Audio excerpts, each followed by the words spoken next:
दोस्तों, आज इस वीडियो में हम बात करेंगे एक ऐसे महान इंसान के बारे में जिन्हें दुनिया मिसाइल मैन के नाम से जानती है और वे हमारे गणतंत्र भारत के 11वें निर्वाचित राष्ट्रपति रह चुके डॉक्टर एपीजे अब्दुल कलाम, जिनका पूरा नाम अबुल पाकिर जैनुल अबुद्दीन अब्दुल कलाम है। वे भारत के पूर्व राष्ट्रपति, जाने माने वैज्ञानिक और इंजीनियर के रूप में वे विख्यात थे।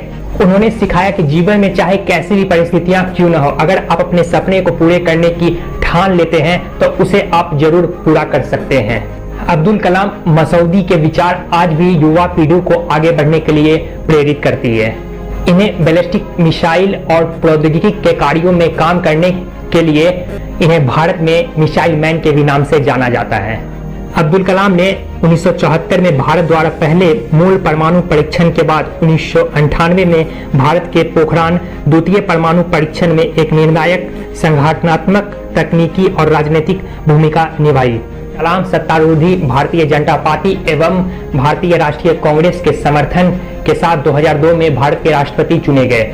5 वर्ष की अवधि सेवा के बाद वह शिक्षा, लेखन और सार्वजनिक सेवा में के अपने नागरिक जीवन में लौट आए। अब्दुल कलाम ने भारत के सर्वोच्च नागरिक सम्मान भारत रत्न एवं कई पुरस्कारों से नवाजे गए हैं।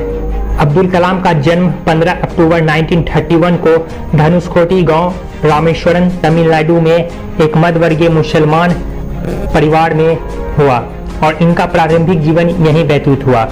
इनके पिता का नाम जैनुल अबुद्दीन था, जो कि ना तो ज्यादा पढ़े थे और ना ही ज्यादा पैसे वाले थे। इनके पिता मछुआरों को नाव किराए पे दिया करते थे। अब्दुल कलाम एक संयुक्त परिवार में रहते थे। वे स्वयं 5 भाई और उनकी 5 बहनें रहा करती थी। 5 वर्ष की अवस्था में रामेश्वरम की पंचायत के प्राथमिक विद्यालय में उनका दीक्षा संस्कार हुआ। 5वीं कक्षा में जब अब्दुल कलाम पढ़ रहे थे तो उनके अध्यापक उन्हें पक्षी उड़ने के तरीके को समझा रहे थे, लेकिन जब उन छात्रों को समझ में नहीं आया कि पंछी कैसे उड़ते हैं तो उनके बाद उसके अध्यापक ने उन सभी विद्यार्थियों को समुद्र के किनारे लेके गए जहां पंछियां उड़ती थी। फिर सभी विद्यार्थी को समझाए अच्छे से कि प्रैक्टिकली कि कैसे पंछियां उड़ती है। उसी के बाद अब्दुल कलाम के मन में एक विचारधारा आई कि उन्हें भी भविष्य में आगे चल के विमान में जाना है। अब्दुल कलाम ने अपने जीवन में आरंभिक शिक्षा को जारी रखने के लिए उन्होंने अखबार तक भी बेचे हैं। कलाम ने 1950 में मद्रास इंस्टीट्यूट ऑफ टेक्नोलॉजी से अंतरिक्ष विज्ञान में स्नातक की उपाधि प्राप्त की है। 1962 में वे भारतीय अंतरिक्ष अनुसंधान संगठन में आए, जहां उन्होंने सफलतापूर्वक कई उपग्रह प्रक्षेपण परियोजनाओं में अपनी भूमिका निभाई। कलाम 1972 में अंतरिक्ष अनुसंधान संगठन से जुड़े। अब्दुल कलाम को परियोजनाएं महानिर्देशक के रूप में भारत का पहला स्वदेशी उपग्रह प्रक्षेपण प्राप्त बनाने का श्रेय हासिल हुआ। 1992 में वे भारतीय रक्षा मंत्रालय में वैज्ञानिक के सलाहकार नियुक्त हुए। 18 जुलाई 2002 में वे 90% भारी मतों के साथ वे राष्ट्रपति चुने गए। फिर 25 जुलाई 2002 को संसद भवन के अशोक कक्ष में राष्ट्रपति पद की शपथ दिलाई। और न जाने अब्दुल कलाम ने अपने जीवन में और कितने महान कार्य किए, अगर मैं उनकी कार्यों की व्याख्या करता रहूं तो भी कम है। एक समय की बात है जब अब्दुल कलाम को एक चीफ गेस्ट के तौर पे एक जगह बुलाया गया था। उनके चीफ गेस्ट होने के नाते उनके लिए एक अलग चेयर का प्रावधान किया गया था। जब ये चीज़ अब्दुल कलाम देखे तो वह बहुत ही ज़्यादा आश्चर्य हुए। उन्होंने कहा कि मैं इस चेयर पे नहीं बैठूंगा, या तो सारे लोगों के लिए मेरी जैसी चेयर लेके आओ या मेरे लिए भी एक नॉर्मल चेयर ला के दो जिसपे कि मैं बैठूंगा। उसके बाद फिर उनके लिए एक नॉर्मल चेयर ला के दिया गया।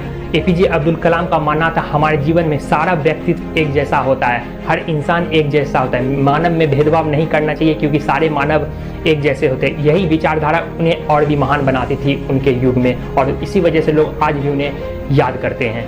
27 जुलाई 2015 की शाम अब्दुल कलाम भारतीय प्रबंधन संस्थान शिलोंग में रहने योग्य ग्रह पर एक व्याख्यान दे रहे थे जब उन्हें अचानक दिल का दौरा पड़ा और वे वहां पे ही बेहोश हो गए। लगभग 6:30 बजे उनकी गंभीर हालत में उन्हें बेथानी अस्पताल आईसीयू में लाया गया। उनके बाद कुछ ही घंटों बाद उन्हें मौत की पुष्टि कर दी गई और उनके जीवन की यात्रा यहीं पे समाप्त कर दी गई। दोस्तों, एपीजे अब्दुल कलाम के बारे में मैं जितनी भी व्याख्या करूं वो शायद कम है और मैं इन्हें एक सच्चे देशभक्त के तौर पे देखता हूं। और आप भी एपीजे अब्दुल कलाम के बारे में क्या विचारधारा रखते हैं, आप अपने जीवन में एपीजे अब्दुल कलाम को क्या मानते हैं, आप कमेंट बॉक्स में कमेंट करके जरूर बताइएगा कि आप एपीजे अब्दुल कलाम के बारे में क्या सोचते हैं। दोस्तों, अगर आपको यह वीडियो अच्छी लगी हो तो इस देशभक्त की वीडियो को बहुत ज़्यादा शेयर करिए ताकि हमारा देश गर्व कर सके कि हमारे देश में भी ऐसे सच्चे देशभक्त थे और उनकी यादें आज भी की जाती है। तो चलते हैं, फिर से मिलेंगे हम नेक्स्ट वीडियो में। Thank you.